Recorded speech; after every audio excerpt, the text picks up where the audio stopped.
Namo Shakyamuni Buddha. So today we continue to discuss about the drug concentrations in the Eightfold Paths. Last time we discussed the importance and benefits of drug concentrations. Whichever thing we do, we need to concentrate on things that we are doing. Otherwise, we won't be successful. Whether we do business or interact with other people, driving, cooking, and so forth. We need to concentrate our mind on the works, on the thing that we are doing. So that's why it's so important. And today we discuss about some methods how to sharpen our mind, or what we call mind training. So the right concentrations is one of the methods, techniques that the Buddha uh, provides us to do to train our mind, to sharpen our mind, and what we call samathas, or concentrations.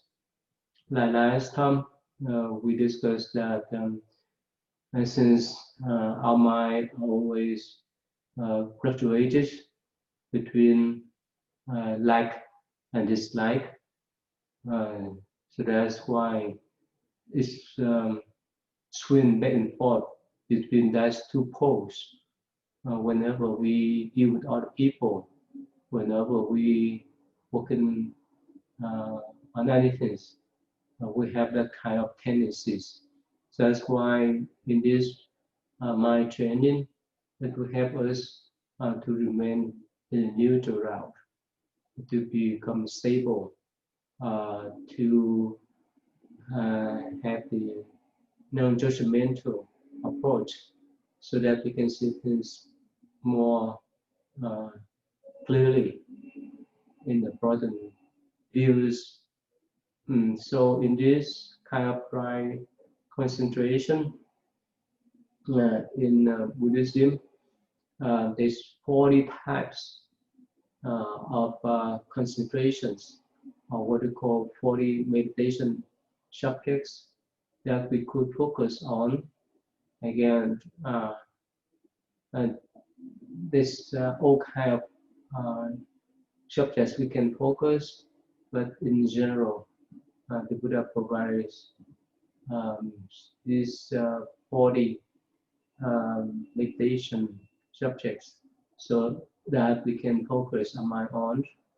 So the first 10 ones are uh, earth, water, fire, air. Um, that's what we call the four elements. And the other one are the colors, like the blue, yellow, red, white, and glowing space, and bright light. So let us discuss about these 10, what you call kasina, or whole, or things that we can concentrate on. So again, they are considered as the neutral subjects that we can focus our mind on, so that our mind will become peaceful and calm. So let's discuss about the earth. And we know that internally, our body starts from the union, the fusion of our father's sperm and our mother's eggs. So eventually, we depend on the mother's nutrition within 9 months of pregnancy. And after that, we were born with this physical body. But if we look at or examine our body, the solid part that we could recognize within our bodies, like the flesh, the bones, the kidney, the heart, the liver, the diaphragm, and everything that are considered the solid matter in our body. So again, things that has solid forms in our physical body are considered as the earth elements, and externally we can recognize the earth elements around ourselves, like the rock, like the buildings, the pebbles, the soil, the trees, the wild plants, crops, mountains, hills, any solid things that we can see and view ourselves. So they are considered as the earth elements, and with that kind of understanding, we can see that within our body, the earth elements is not different from the external earth elements. So that's why in Buddhist practice, we can utilize earth elements as one of the chapter of meditation, like what we holding this rock, so we can see we and this rock are the same. It's not different because when we're done with our body, yes, either being cremated or being underground, eventually our body will be decayed and become ash, and it's one of the soil or the rocks. So this is a way we can contemplate ourselves as the earth elements. When we sit here or stand here, we rely upon the foundations of the earth. And when we stand or sit, we could feel that this physical body has connection with the earth directly due to the support of the earth. We could sit here or stand here. Without the support of earth, we could not sit or stand still here. And that's why the earth elements is considered as one of the subject of meditations. And the next elements I want to discuss is what we call water elements. So again, if we look within ourselves, our physical body, we have the blood, the marrow, and the fluids, the sweat, the moisture in our breath, the pressure of our urine in the bladder, and the fluid that flow around bodies that can be considered as the water elements.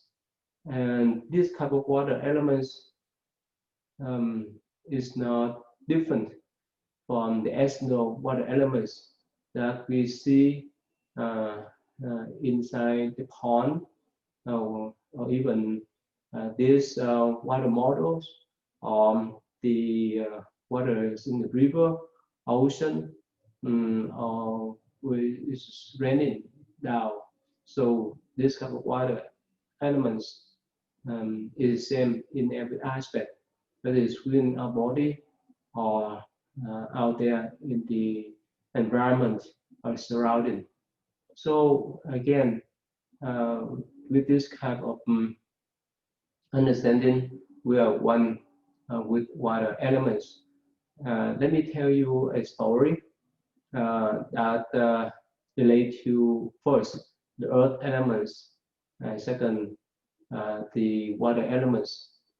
So in the Shurama Sutra, the Buddha asked 25 Bodhisattvas and Arhats to recall or describe the reason, the ways how they attain awakening, enlightenment. So this one Bodhisattva, he mentioned that in the past, that in past life, he used to level the ground so that people could walk on the road. He would fill up any holes on the roads. He would build a bridge so that people can walk on the road conveniently. So this Bodhisattva, he said that one day he met a Buddhas that walking on the road. So that Buddha told him, that way that you level the road for people to walk conveniently, but you need to level the earth with your mind. If your mind is peaceful, your life will be peaceful. So hearing this teaching, so the Bodhisattva, he contemplate how he level his mind whenever he levels the route for people to walk back and forth. So eventually he recognized that his even mind that has been leveled by my training is similar as the way that he levels the earth or the road.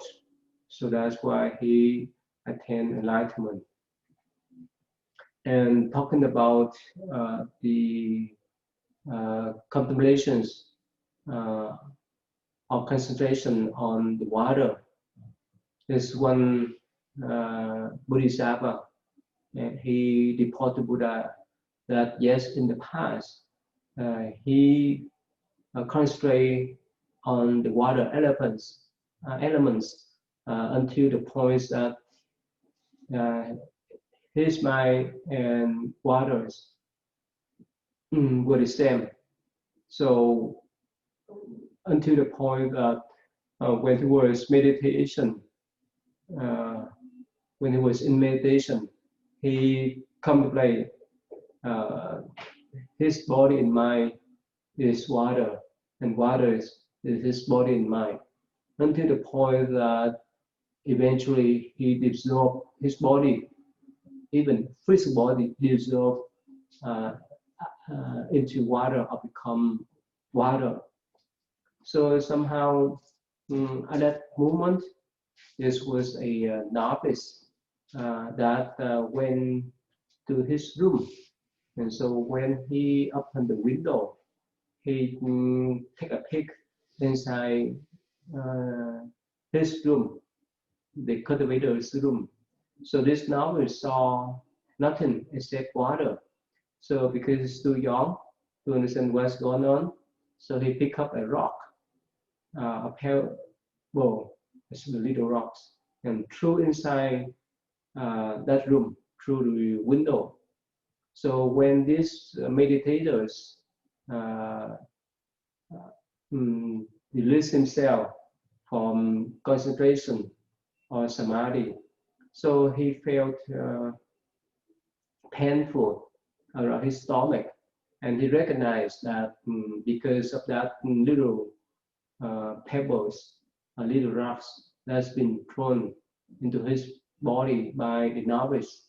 So he called that novice and remind him that next time when you stop by my room, if you see the water, you need to step in and up, pick out the little rocks that you um, threw before for me. So this novice replied partially, and the next day after he entered samadhi concentrations, again his body dissolved into water, has become water. And so the novice again, he went to that room and opened the window, and he jumped in and picked up that little rocks out. And when that cultivators um, got out of samadhi concentration, he felt healthy again. There's no more stomach ache. So again, this Bodhisattva report to the Buddha how he contemplates himself as a water. That's why he could attain the arhatship. And so that's the story. And another thing I want to share with you is that somehow this one Japanese scientist that have tested on the water the important message that the water could provide for us, because we in our body we have more than 60% of water, and whichever thing we think good or bad, it will affect to our body that carries more than 60% of waters. So let me show you this video clips to illustrate.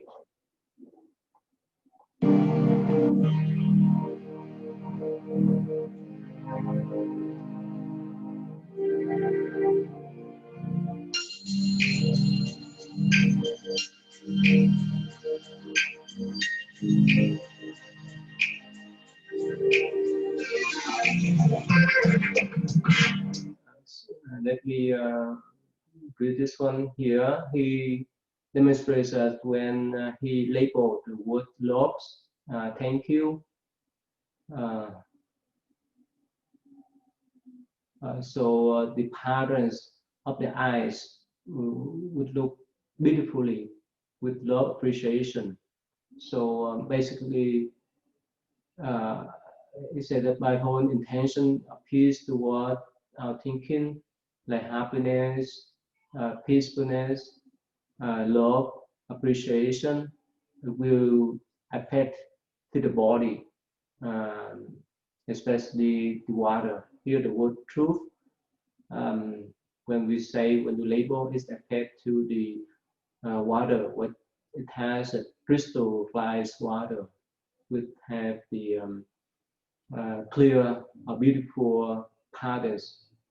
And here the Pujama Dam before the prayer. So the wooden and the wood affect to our body through the waters. Here, the wood, you make me sick, I will kill you. The patterns, the waters look ugly and irregularly. And here the soul not gentle and is have this shape like this. So here your thoughts are the primary greatest forces in your life. Here have the gratitude word is affect to the shape of the waters beautifully. The water sample taken from the holy water that we pray in any traditions that has like our shape, peace. The word peace that create the shape of the water beautifully. And what you really know is possible in your heart, we can see that we can bless the water, bless the source, rest on the waters in the world.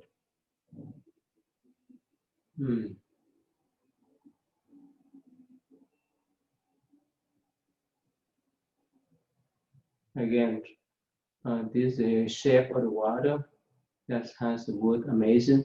That means pause for a while. Basically, the way he did this type of experience is that he asked some groups of people to say the positive word and the negative words. The positive one is like love,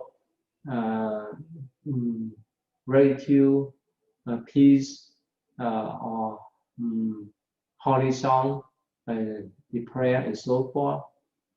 After that, he labels those words on the water bottles, the cup of waters that has been prayer, that has been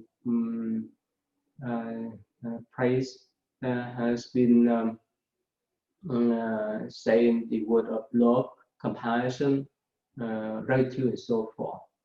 And on other water bottles, he asked some group people to say some negative words, like I hate you, I kill you, and so forth. So he labeled all of them.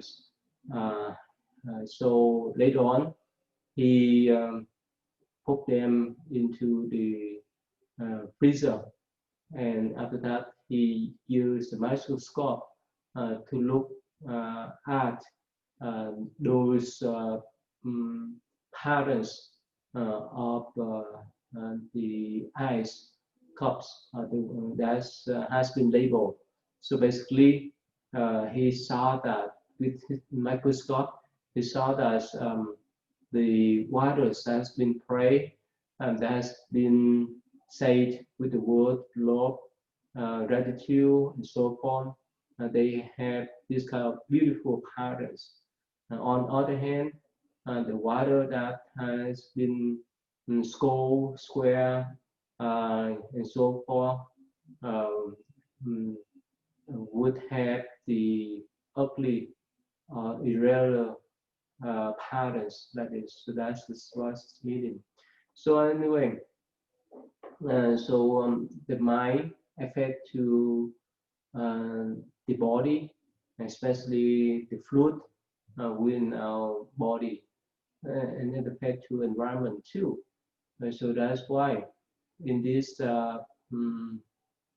kind of contemplation, if we recognize us internally and externally, and whether the water and the fluids are the same, our fluid inside our body and the waters and the fluid outside our body in the environment are the same elements. So with that kind of concentration or contemplation, we could calm our mind based on this kind of contemplation of the water elements. The next element I want to discuss is what we call the fire elements, and that is help us to have the warmth, help us to get the energy.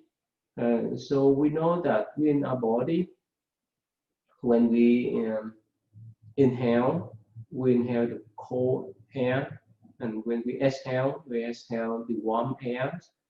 Those type of warmness come from our body that is created by hot plumbing or some kind of chemical combustion taking place in our cellular levels in our cell.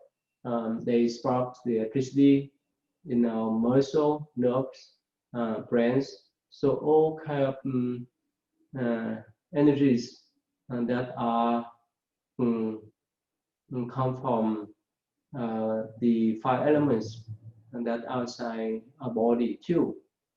So the cup of coffee, the heat of the sun, the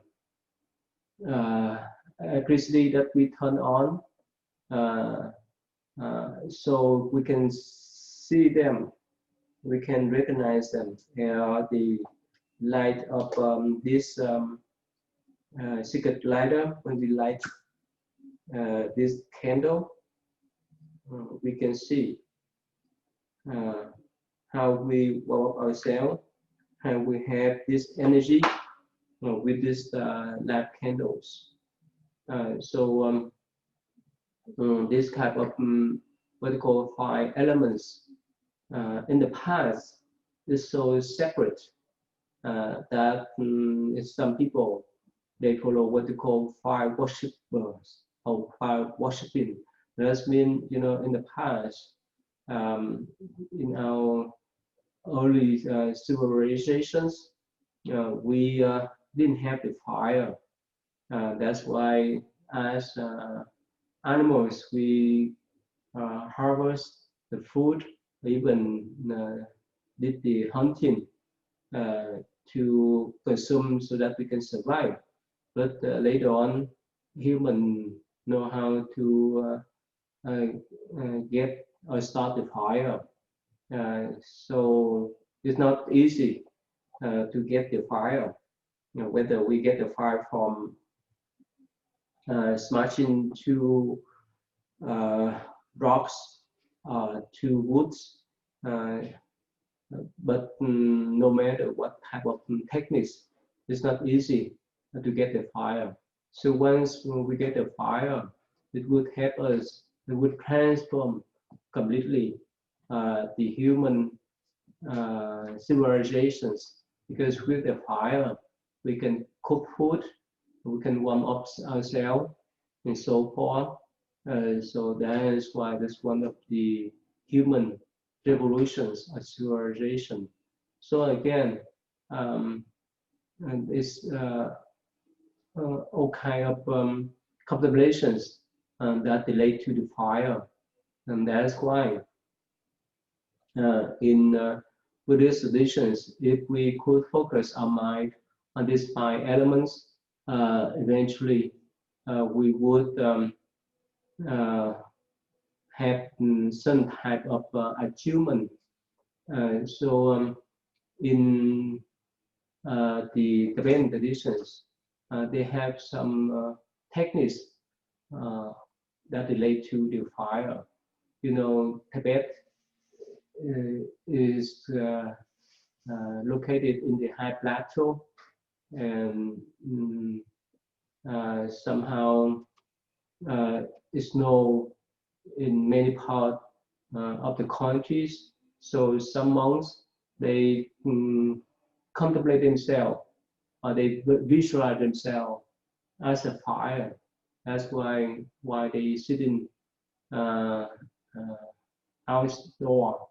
The body still warm, especially during the winter or snowing day.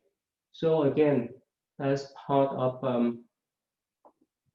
the five contemplation that the Buddhists can focus on to contemplate the fire within our body and the fire outside our body. So that is one of the energy that we could contemplate and recognize within ourselves. The next one, what we call the air elements. We see that when we inhale and exhale, we exchange the air through our nose so that we can survive with this extension of gas. The airs, we could consume oxygen and dispose carbon dioxide, and so that we can survive. So without exchanging the air or the gas, there's no way for us to survive. So even when we inhale the oxygen without this poison, the carbon dioxide in our body, there's no way for us to survive even 5 minutes up to 10 minutes. Our brain will be dead without exchanging the air. So that's why the air inside our body and outside our bodies are the same. So there's no boundary between the inner air and outer air. There's only one air elements. So that's why later on we will talk about the breath meditation. When we concentrate our mind on the breath, when we inhale, we could feel the cold air that's coming to our body. When we have the exhalation, we could feel the warm air that come out of our body. And so these elements, air elements, is the same whether it's inside our body and outside our body. So that is one of the techniques that we need to contemplate. But in general, when we focus our mind on earth element, the water elements, the fire elements, and the air elements, so they are the neutral objects for us to focus on, so that we could remain calm for ourselves. It would be helpful for us to focus on them, so that we could feel the stabilities within our mind, whether it's related to the earth, the water, the fire, or the air. So that's why people in the past, even nowadays, some people can focus their mind on earth, water, fire, air. Now, for example, some people may light the candles and they can focus their mind on that light, the light of the candles, until they could see the light appear inside their mind, even when they close their eyes. So with this kind of mind training or concentration will be helpful for us to refocus our mind, to train our mind. And the next one relate to our external environment. That's what we call the colors. We have the blue color, yellow color, red color, white color, bright light color, and closed space. So again, they are the neutral objects that we could focus our mind on. For example, we can look upwardly to see the blue sky, or when we go to the beach, we look out there, we see the color of the oceans. And when we look up to the sky during the day, we see the yellow colors. Sometimes it's red, but most of it's yellow colors of the sun. Or when we see the clouds, we can see the white colors of the clouds. When we look at the sun during midday, this has the bright light. So again, with this kind of objects, we can focus on the colors. Of course, we can focus on the flowers, on the rose, on the wall, anything that help us to stabilize our mind, that help us to calm our mind. That can be practiced. And so these are the colors that we can focus our mind on. And the next 10 objects that the Buddha suggests us to focus on what we call the swollen corpse, or the dead corpse. Again, for normal people like us, we don't want to see that type of image. Is horrible. But again, the reason why the Buddha suggests us to contemplate the swollen corpse with all kind of this color um, and so forth, so that we could recognize the varieties of our body as well as other people, especially for Buddhist monks and nuns. This is one of the practice, what they call the contemplations of the body impurity, so that we would not attach to the body of the opposite sex. That is one of the my training practice. Of course, it's not for everyone.